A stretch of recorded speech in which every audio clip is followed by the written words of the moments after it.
से काम करना है और बहुत सेंसिटिव इशू है,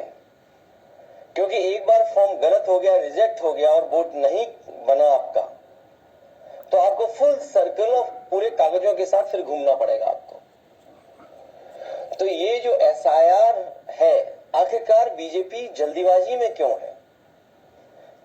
चुनाव आयोग और भारतीय जनता पार्टी दोनों मिले हुए हैं और उसका परिणाम यह है कि ये जल्दीबाजी क्यों कर रहे हैं। पहले भी मैं ये बात कह चुका हूं कि उत्तर प्रदेश में लगातार शादियां हो रही हैं और शादियों के समय पर लोगों को एक दूसरे के यहाँ आना जाना, शादी की तैयारी करना, सब व्यस्त हैं और इतने कम समय में एसआईआर कराना और पूरे प्रदेश का, और किस किस को आपने जिम्मेदारी दी है, यहां तक कि जो नगर पालिका के सफाई कर्मचारी हैं उन्हें भी सहायक बनाया हुआ है। अब आप सोचिए, इतना बड़ा फॉर्म है, इतना टेक्निकल चीजें उसके अंदर हैं कि अगर मान लीजिए बीएलओ नहीं कर पा रहा है तो उसके लिए सहायक बनाया गया है सफाई कर्मचारी। और इस फॉर्म को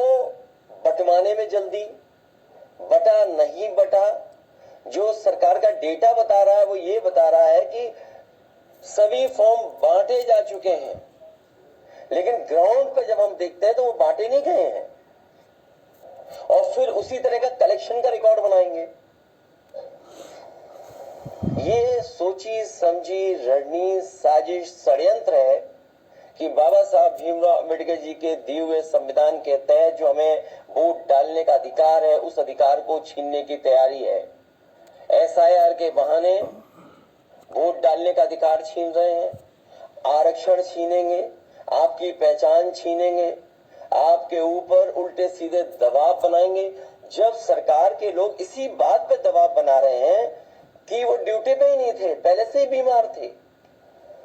और कल रात जब मैं फतेहपुर में गया था, उन सुपरवाइजर के परिवार के लोगों से जब मैं मिला हूं, उनसे जो बातचीत हुई है,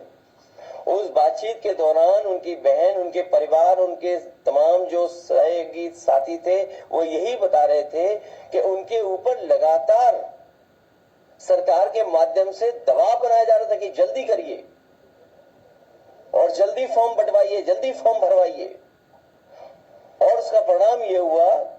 कि उन्होंने आत्महत्या कर ली।